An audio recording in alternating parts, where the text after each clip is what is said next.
আসসালামু আলাইকুম everyone, welcome to TNT-Lessons। আশা করি তোমরা সবাই অনেক ভালো আছো এবং সুস্থ আছো। আজকে আমরা চলে এসেছি আমাদের নতুন আরেকটি প্লেলিস্ট নিয়ে, সেটা হচ্ছে ডিফ্লেকশন অফ বিম। এবং এই প্লেলিস্টে আমরা আসলে বেসিক্যালি আলোচনা করব ডাবল ইন্টিগ্রেশন বা ডিরেক্ট ইন্টিগ্রেশন মেথড নিয়ে। এবং চলো এই জিনিসগুলো বোঝার আগে বা এই জিনিসটা কিভাবে কাজ করে সবার আগে আমরা একটু প্রুফ দেখে নিব, সেটা হচ্ছে মোমেন্ট ইকুয়েশনের যে প্রুফটা। এবং চলো আর দেরি না করে শুরু করা যাক। এরপরে আমরা দেখার চেষ্টা করবো কেন এটাকে ডাবল ইন্টিগ্রেশন বা ডিরেক্ট ইন্টিগ্রেশন মেথডস বলা হয়ে থাকে। তো চলো প্রুফটা শুরু করা যাক। তো দেখতে পাচ্ছ যে সবার ফার্স্টে আমি জিএইচ একটা প্রশ্ন আছে, জিএইচ বরাবর আমি একটা স্ট্রিপ নিয়ে নিয়েছি। ঠিক আছে, খুব ছোট একটা স্ট্রিপ নিয়ে নিয়েছি একটা বিমে। এবং এই ডিফ্লেক্টেড শেপটাও আমরা দেখিয়েছি, এটা হলো তার ডিফ্লেক্টেড শেপ আর এটা হলো তার অরিজিনাল শেপ। এটা হচ্ছে তার neutral axis, deflected neutral axis, this is neutral axis, এবং এটা জিএসটা হচ্ছে তার ওই যে স্ট্রিপটা। সো এখন যদি আমি এখানে স্ট্রেনটা বের করতে চাই, স্ট্রেনটাকে আমরা যদি বলি ডেল জিএইচ ইকুয়াল টু কি হবে আফটার মাইনাস V4, অর্থাৎ আমার এই ডিসটেন্সটা দরকার। এই ডিসটেন্স দরকার সেটা কিভাবে বের করতে পারি আমি? সেটা বের করতে পারি আমি, দেখো এখানে যে রেডিয়াস অফ কার্ভেচার সেটাকে আমরা বলছি আর, তাহলে সেটা কি হচ্ছে আর মাইনাস ওয়াই ডি থিটা। আর মাইনাস ওয়াই ডি থিটা যদি তুমি আর মাইনাস ওয়াই করো, আর মাইনাস ওয়াই ডি থিটা করো, ডি থিটা কেন হচ্ছে? এখানে এস ইকাল টু আর থিটার ফর্মুলা চলে যাবে, কারণ এখানে একটা আর্ক তৈরি করেছে। সো এস ইকাল টু যে আর থিটার ফর্মুলা আছে সেটা আমাকে ব্যবহার করতে হবে এখানে। সো এই যে তাহলে আমি কতটুকু ডিস্টেন্স পেলাম? এতটুকু ডিস্টেন্স পেলাম। সো এটা থেকে বিয়োগ যাবে কি? এটা থেকে বিয়োগ যাবে পুরো ডিস্টেন্সটা, তার মানে আর থিটা বিয়োগ যাচ্ছে। সো আর থিটা যদি বিয়োগ চলে যায় তাহলে আমি এখানে পাচ্ছি মাইনাস ওয়াই টি থিটা। এখন তো আমি এটা কি পেলাম? আমি এটা ডিফ্লেকশন পেলাম। এখন আমি এটা কি স্ট্রেনটা বের করার চেষ্টা করি। এটা স্ট্রেনটা কত হচ্ছে? সো এটা স্ট্রেনটা হবে যে যেটার যে ডেল, আমি যে del l divide by l, মানে যতটুকু এটাকে ডিফ্লেক্টেড হয়েছে ডিভাইড বাই হচ্ছে ইনিশিয়াল পয়েন্ট। সো এখানে ডিফ্লেক্টেড হচ্ছে কত? Minus y d theta. এবং এই যে আর এখানে ইনিশিয়াল যে পয়েন্ট, ইনিশিয়াল পয়েন্ট কি অবশ্যই আর টি থিটা, কারণ ইনিশিয়ালি তার পজিশনটা কোথায় ছিল? আর এই ছিল, বাট সে ডিফ্লেক্টেড হয়ে তার অবস্থানটা চেঞ্জ করে ফেলেছে। সো আর ডি থিটা হলে ডি থিটা কাটাকাটি চলে যাচ্ছে, আমি এখানে পেয়ে যাচ্ছি minus Y divided by R, minus Y divide by R পেয়েছি আমি এখানে। এরপরে আমি যদি এটার মডুলাস অফ ইলাস্টিসিটি বের করতে চাই, ইকালটি কি হবে? Sigma GS divided by epsilon G of H. বা আমি যদি এটার যে স্ট্রেসটা বের করতে চাই, সিগমা জিএইচ ইকাল টু আমি কি বলতে পারি? আমি বলতে পারি হচ্ছে minus E of Y divided by R, কারণ এই যে স্ট্রেন যেটা সেটা সম্পর্কে আমি কি পেয়েছি? Minus Y divide by R পেয়েছি।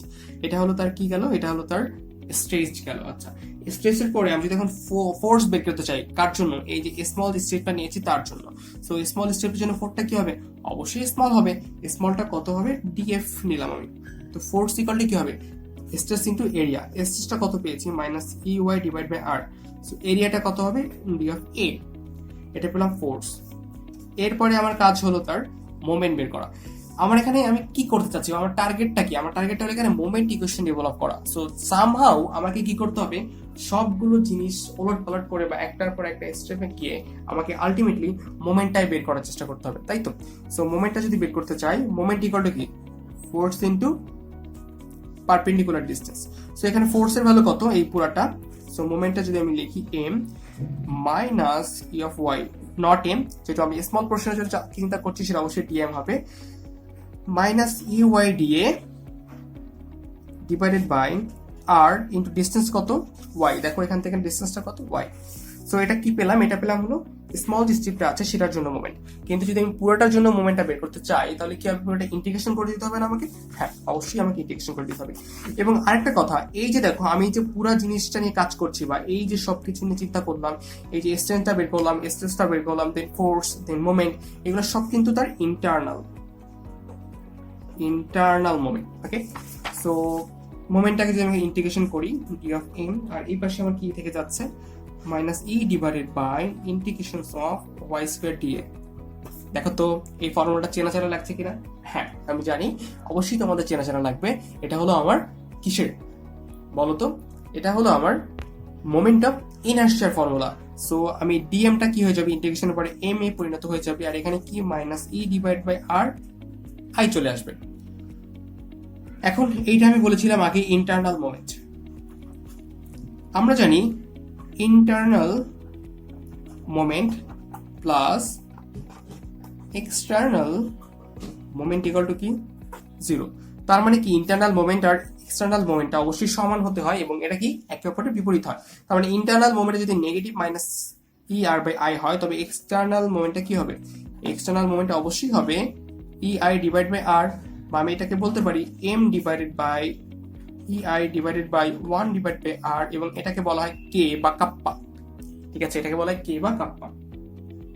সো এইটা আমরা একটা ইকুয়েশন ডেভেলপ করে ফেললাম মোমেন্টের, এবং এরপরে আমরা যাব কার্ভেচারের বেসিক ইকুয়েশন। কার্ভেচারের বেসিক ইকুয়েশনটা কি? কার্ভেচারের বেসিক ইকুয়েশন হচ্ছে কাপ্পা বা 1 divided by R equal to হচ্ছে D square Y divided by D x square divided by 1 plus D Y D of X whole square to the power 3/2। তোমার কি মনে পড়ে যে আমরা আসলে খুব ছোট একটা স্টেপ নিয়েছিলাম এবং ডিসটেন্সটা খুব ছোট ছিল?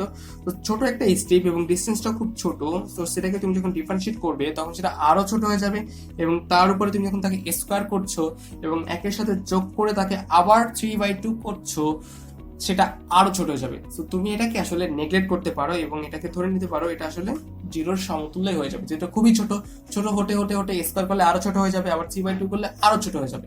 সো দ্যাটস ওয়াই এটাকে তুমি চিন্তা করতে পারো জিরোর সমতুল্য। সো এটাকে যদি চিন্তা করো জিরোর সমতুল্য, দ্যাট মিনস তুমি 1 বাই আর ইকুয়াল টু পাচ্ছ d square Y divided by D x square. This is equation number 2। এখন তুমি দেখো এই যে ইকুয়েশন 1 এবং ইকুয়েশন 2 থেকে তুমি কি বলতে পারো? বলতে পারো m divided by e of I equal to হচ্ছে d square y divided by dx square. This is the formula, right? এটাই হলো আমার ওই ফর্মুলাটা যেটা আমি প্রুফ করতে চেয়েছিলাম। বাট এই পর্যন্ত তো প্রুফ হইলো, ভাই এরপর কি? এরপর এটাতে আমি কি করব? এরপর আসো এই পার্টটাকে যদি তুমি ডিফারেন্সিয়েট করো তারপর কি হবে বলো তো? এটা হলো তোমার মোমেন্টের ইকুয়েশন, সেটা অবশ্যই এক্স ডিসটেন্স পড়ে। এরপরে যে ব্যাপারটা হবে এখানে সেটা হচ্ছে তুমি যদি এটাকে আবার ডিফারেন্সিয়েট করো, আমরা জানি আগে আমরা দেখেছিলাম যে আমরা যখন এসএফটি বিমটি করেছি তখন আমরা জানতাম যে আমরা যখন মোমেন্টকে ইন্টিগ্রেট করি, ঠিক আছে, মোমেন্টকে যদি আমরা ইন্টিগ্রেট করি তাহলে এটাকে ডি ওয়াই বাই ডিএক্স হয়ে যাবে, সেটাকে একটা স্লোপে পরিণত হবে। এবং যদি মোমেন্টকে যদি আমরা আবার ডিফারেন্সিয়েট করি তাহলে আমরা কি পাই? আমরা পাই হলো শেয়ার ইকুয়েশন। শেয়ারকে আবার ডিফারেন্সিয়েট করলে কি পাই? লোডের ইকুয়েশন, তাই কিনা? তাহলে এখানে যদি তুমি এটাকে আবার ডিফারেন্সিয়েট করো তাহলে তুমি কি পাচ্ছ? v of x equal to e of I equal to dqy divided by dx cube। এটা কার জন্য? Share equation. তারপরে যদি তুমি এটাকে আবার ডিফারেন্সিয়েট করো তাহলে তুমি কিভাবে লোডের ইকুয়েশন পাবে? e of I equal to d to the power 4y divided by dx to the power 4। এখন আসো তুমি এখানে এটাকে কেন আমরা ডাবল ইন্টিগ্রেশন বলি? আমাদের মেইন টার্গেটটা কি? মেইন টার্গেট হলো ডিফ্লেকশন বের করা, এবং এইটা হলো আমার যে মেইন ইকুয়েশন, সেটা প্রুফ করে দেখালাম আমি। এইখান থেকে আমাকে কি করতে হবে? ডিফ্লেকশন বের করতে হবে। তো চিন্তা করো ডিফ্লেকশনটা কি হবে? যদি ওয়াই হয় ডিফ্লেকশনটা, তাহলে ওয়াই পর্যন্ত যেতে হলে তোমার কি করতে হবে? সবার ফার্স্টে এটাকে একবার ডিফারেন্সিয়েট করতে হবে। করো তো একবার। প্রথমবার ডিফারেন্সিয়েট করলে কি হবে? D of y divide by d of x equal to হচ্ছে কি ইকুয়াল টু, এটা আসলে স্লোপে পরিণত হবে, এটা আসলে থিটা দিবে তোমাকে, ঠিক আছে, স্লোপ। এবং এরপরে যদি তুমি এটাকে আবার ডিফারেন্সিয়েট করো, ঠিক আছে, যদি তুমি আবার একবার ডিফারেন্সিয়েট করো তাহলে তুমি কি পাচ্ছ? তো দেখো এই পাশে তো ইআইটা এই পাশে তো থেকে যাবে, এবং এরপরে তুমি যদি এটাকে আবার ডিফারেন্সিয়েট করো তাহলে তুমি কি পাবে? y x equal to, this is the deflection. So তুমি এরপরে তুমি যদি এটাকে আবার ডিফারেন্সিয়েট করে ফেলছো তাহলে তুমি কি পাচ্ছ? তুমি এখানে জাস্ট এখানে স্লোপটা পেয়ে যাচ্ছ। অর্থাৎ স্লোপের পরে তুমি যদি স্লোপটাকে আবার ডিফারেন্সিয়েট করো তাহলে তুমি অবশ্যই এখানে কি পাচ্ছ? অবশ্যই এখানে তার যে ডিফ্লেকশনটা সেটা পেয়ে যাচ্ছ। সো আমরা বুঝতে পারলাম একবার ডিফ্লেকশনের পরে আমি কি পেয়েছিলাম? স্লোপ পেয়েছিলাম, এবং পরের বার ডিফ্লেকশনের পরে আমি কি পেয়েছি?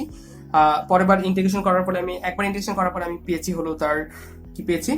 তার স্লোপটা পেয়েছি। আবার ইন্টিগ্রেশন করার পরে আমি কি পেয়েছি? আমি তার ডিফ্লেকশনটা পেয়ে গেছি। সো দেখতে পাচ্ছ এই ইকুয়েশন থেকে তোমার এই যে ডিফ্লেকশন পর্যন্ত আসতে হলে তোমাকে কয়বার ইন্টিগ্রেশন করতে হচ্ছে? 2 বার ইন্টিগ্রেশন করতে হচ্ছে। দ্যাটস তো এটাকে আমরা বলি ডাবল ইন্টিগ্রেশন মেথড।